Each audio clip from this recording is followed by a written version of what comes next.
안녕하십니까. 남북연구소 정명훈입니다. 오늘 시간도 여러분들의 질문에 대한 대답을 주는 시간으로 방송을 준비했습니다. 여러분들도 아시겠지만 오늘 현재까지도 군복무 기간이 아무리 짧아도 5년 이상이에요. 많기는 김정일 시대부터는 13년, 10년씩 다 흘러온 것이 현재까지도 그 복무 연한으로 되고 있습니다. 강원에서 군복무를 10년씩 하고 군복무를 한 군인들한테 차려지는 혜택이 무엇이겠는가? 한마디로 우리말로 한다면 복지가 어떻게 되는가? 이런 문제에 대해서 많이들 궁금해 하시는 것 같습니다. 여기 많은 분들도 저희 방송에 들어와서 시청하시는 여러분들도 아마 보시면 복무를 많이 하신 분들이 많아요. 또 20년도 복무한 분들도 계시고 대다수가 다 복무를 했기 때문에 이런 부분에 대해서 많이 의문을 가지고 계시는 것 같습니다. 제 자체가 북한군에서 한 24년을 군 복무를 한 상태고 또 북한군에 대해서 현실적으로 전투원들과 같이 생활했기 때문에 우리 군인들이 생활 일일이 구체적으로 알고 있다고 생각해도 과언이 아닙니다. 그렇기 때문에 저희 방송을 시청해 보면서 이런 부분은 좀 애소하다, 요거 좀 다시 한번 좀 요런 부분은 조금 더 깊이 들어갔으면 좋겠다 하시면서 이렇게 질문들을 하시는데 복지 혜택이라고 하면 나는 여기 군인들은 어느 정도 복지 혜택을 받는지는 모르겠어요. 그저 복무하고 와서도 대학 다니다가 군복무한 분들은 다시 대학을 다니게 돼 있더라고요. 그러니까 2년 정도 대학 공부를 하다가 자기 복무를 가서 1년 9개월인가 하고 다시 와서 3, 4년 대학을 다시 하고 졸업하는 해갖고 자기 교육에서 받은 데 따라 직종에서 일하고 계시는 걸로 저는 알고 있어요. 대학 다니다 왔다는 분들이 많더라고요. 조금 나이 들어서 복무하는 분들이 계시더라고요. 그래 그런 분들은 대학을 다니느라고 와이프와 결혼하면서 대학도 다니고 이러는 거 아니고 결혼해갖고 생활하는 가정에 복무 무조건 해야 되기 때문에 아이까지 있는 사람들이 와서 사병 생활들을 하고 있는 분들도 많이 봤습니다. 군인들 자체가 저한테 말하는 거 보면 나는 뭐 와이프 있고 아이가 뭐 몇 살짜리 있다고 뭐 이러면 말을 하더라고요. 근데 그렇게 말하면 북한군에서는 좀 의문스러워가지고 그러겠는데 아주 자연스럽게 얘기하더라고요. 그렇게 할 수 있길래 얘기하는 군인들 자기가 좀 별로 뭐 그렇게 창피스럽거나 뭐 이런 거 없이 북한 군인들처럼 그런 데에 대해서 아주 창피스럽게 생각하고 이러지 않고 떳떳하게 말하는 거 봐서는 그들도 복무를 해도 되기 때문에 아마 복무한다고 저는 생각합니다. 오늘 이 시간을 시청자 여러분들의 질문에 대한 대답을 하면서 저도 다른 구체적으로 여기 군인들에 대해서는 잘 모르기 때문에 더 깊이 들어가지 않겠어요. 그리고 현재 저한테 질문하신 북한군의 복지체제에 대한 얘기하려고 합니다. 복지라 하기만 하면 군 복무 기간에 그들한테 차려지는 영예라든가 이런 거는 군사 복무 과정에 많은 성과를 이루게 해갖고 나라와 인민 앞에 큰 공을 세웠을 메달과 훈장들이 차려진다. 칭호들이 차려진다. 영칭호라든가 김일성상 개간인 칭호라든가 복지 혜택이랄 때에는 군인들 안에서 복지 혜택은 우선 어수, 열차, 유람선 다 무상입니다. 그리고 열차 같은 경우는 군인 전용 군인 칸이라는 게 딸려 있습니다. 군사 비밀들이 많이 가지고 있는 군대는 비밀이 많기 때문에 군인 칸이라는 거 사회와 결핍시키느라고 기차 열차 토이라는데 군인 빵통을 달러 한 칸을 가지고 있습니다. 버스나 유람선들 같은데 사람을 싣는 기제 안에는 꼭 군인 좌석이라는 게 있습니다. 군인은 오르면 군인 좌석에 딱 앉히고 군인 좌석이 있습니다. 이게 복지겠죠. 사회에서는 북한 사회로 말하면 그런 것이 복지입니다. 일체 열차나 이런 데 돈 내고 타는 거 없어요. 군인들 달러 후불권이라는 게 있는데 후불권 하나 가지고 가서 열차표로 가서 바꿔서 군인 열차표가 달러 후불권이라는 열차표가 달러 있어요. 그걸 가지고 기차에 오르면 탈 수가 있습니다. 돈으로 계산되는 건 하나도 없어요. 그렇게 하고 그 다음에 혜택이랄 게 복지 혜택이랄 때 복무기간에는 뭐 그 나머지 무슨 군대 안에서는 혜택이 있는 것 같지 않아요. 일단 사회에 나와서 기통 군무를 수행하는 군인은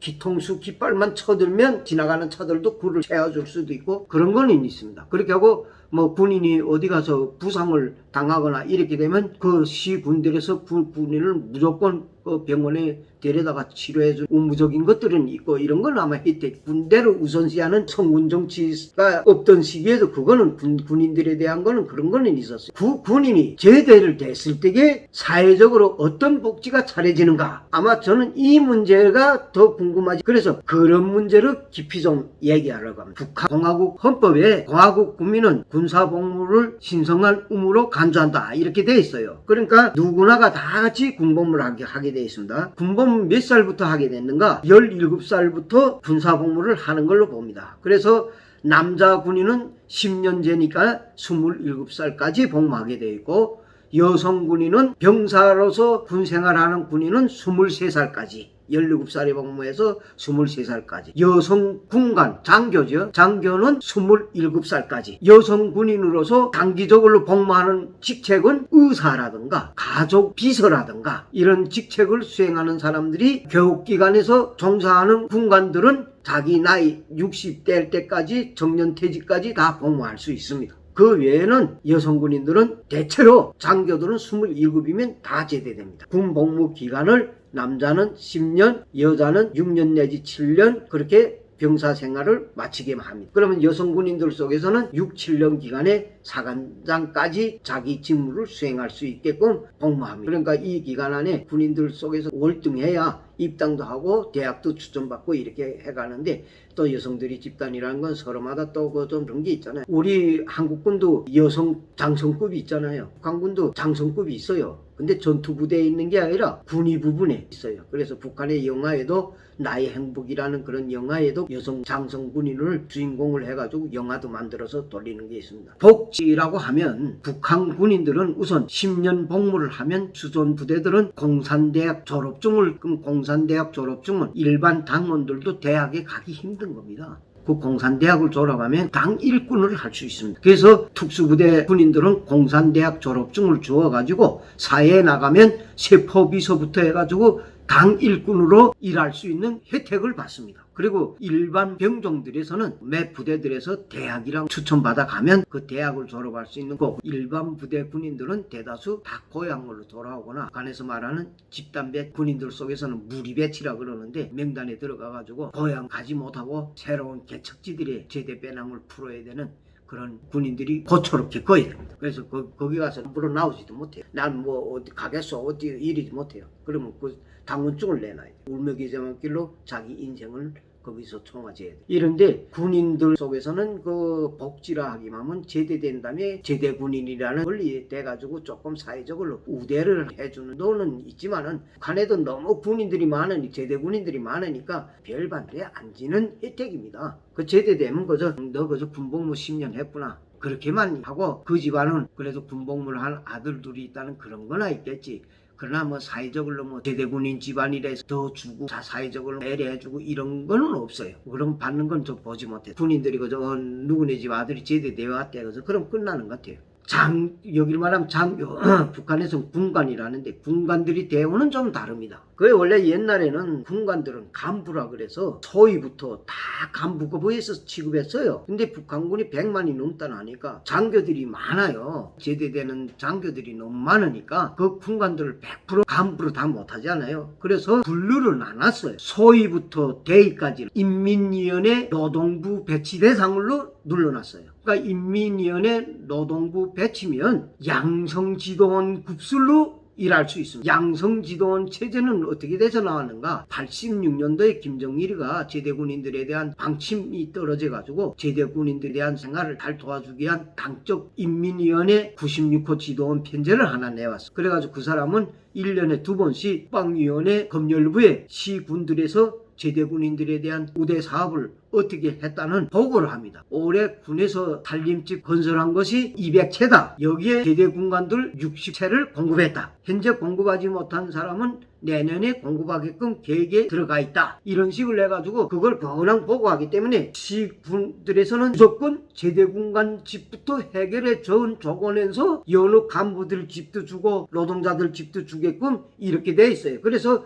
시군들에서는 살림집 건설을 할 때에는 올해 제대군관들이 얼마나 올 걸 예견하고 몇 프로를 보장한다는 그런 규정을 세워놓고 건설을 하게 돼 있어. 만약 그렇게 하지 못하고 이번에 96호 지도는 이번에 제대군관 몇 명인데 그 사람은 몇 년이 되도록 집을 받지 못하고 있습니다 하고 보고만 되는 날에는 책임져서 목을 내놓고 인민위원장 목을 내놔요. 그래서 그런 우대가 있어. 제대군관들을 우선껏 집을부터 해결해줘라. 이게 방침입니다. 그들을 3년간 자기 자리를 토대가 잡힐 때까지는 식량 공급도 몇 프로 해줘라 이런 게 있어요. 사회가 아무리 100억을 못 준다 해도 제대 군관들은 가족이 60%까지 식량을 한 달에 60%씩 공급한다 뭐 이런 게 있어요. 그래서 그런 우대가 있어요. 그리고 제대 군관들 우대는 또 복무 25년이 되면 25년 이상 된 사람은 사회에서 인민군대 때 받던 월급의 90%를 받게 돼 있고 배급소에서 무조건 90%의 식량을 공급하게 돼 있습니다.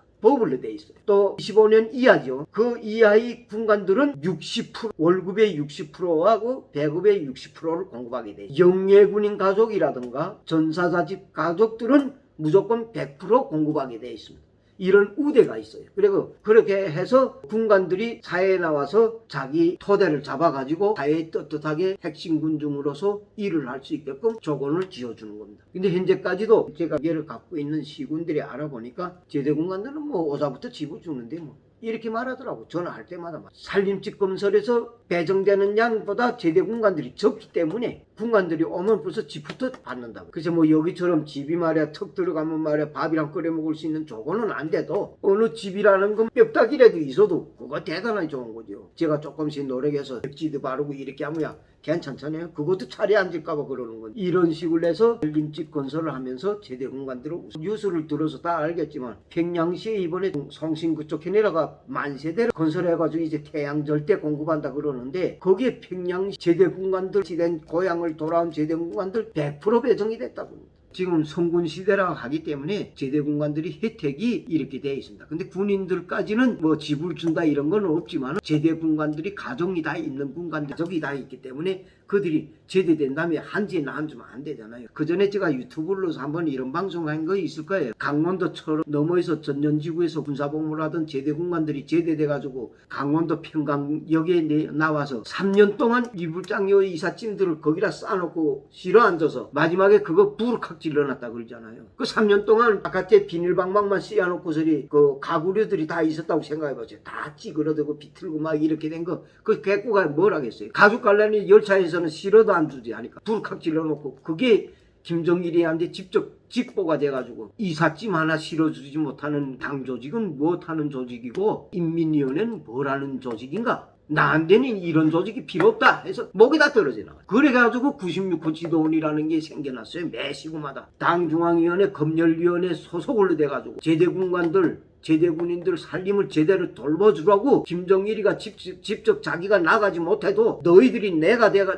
권한을 가지고 이래라 해가지고 내보내가지고 시군 책임비서 인민위원장들이 사태질하고 이랬다가는 나에 대한 그 보복이라고 그래가지고 누구도 건져하지 못하는 그런 직업을 하나 만들어놓지. 지금 대책돼가지고 현재는 좀 많이 나아지긴 하지만은 사회적으로 지금 뭐 고난행군 94년 이후부터 고난행군 겪으면서 다 물가들이 오르고 이러다 나니까 그 혜택이 빛을 못 보는 거지. 그런 혜택은 있다 그런 것만 저는 알려드립니다. 그래서 제대 군관들은 나오면 그런 혜택을 받고 방문할 수 있습니다. 그렇게 하고 복무 기간 동안에 군인들이 명예 칭호들 많이 받잖아요. 영웅도 되고 군복무에 대한 사각을 불러일으키자면 그런 거라도 있지 않으면 누가 군복무를 하겠어요. 그래서 그런 걸 해주고 있다는 거. 지금 소위부터 대위까지는 노동부 배치니까 그들은 그저 대체로 보면 우리 대위까지는 정말 배치하는 거 보면 많이 섭섭한 게 많아요. 군복무 했지만은 나이들 여느 일반 부대들은 나이 좀 35하고 근데 북한군 전투 부대들은 중대장까지 30까지 발전 못하면 일반 부대들이 도태로 다 넘긴다. 소대장도 27 안에 중대장 못하기만 하면 도태돼가지고 교도대 지방군 부대 소대장이요 뭐 이렇게 다 돌려놓는다. 그래서 거기서 또 나이 35, 6까지 복무하다 제대되기만 하면 반지풀이잖아요. 35, 6대기만 제가 무슨 해볼 수 있는 용기가 다 지난 때 아니에요. 그러니까 제일 제대돼도 개밥이 도토리 신세가 된다고 하는 게 소위부터 대위까지입니다. 그들이 기껏 직무가 차려져야 어느 공장에 생산지도원이 있다면 그 생산지도원하고 같이 하는 양성지도원이라는 직책로 3년간 거기서 일하는데 그 기간 동안에 그 생산지도원이 나가거나 이 사람이 능력이 돼가지고 그 자리를 차지하지 못하면 그대로 노동자가 되는 거예요. 지금 현재 북한군 25년 정도 복무했어도 혜택이 차례되는 거 보면 그렇다는 겁니다. 우리 군인들은 지금 월급들도 다 높아져 가지고 북한의 장성급 월급을 이병이 장성급 월급을 받고 있더라고요. 스타들 월급이 우리 이병들이 받고 있다고. 인민군 복무와 하면서 제대된 후에는 어떤 복지가 차려지는가에 대한 설명을 잘 것 없는 혜택을 받으려고 그 장기간 군복무를 하는 것이 강군의 현실이다. 시청해 주셔서 감사합니다.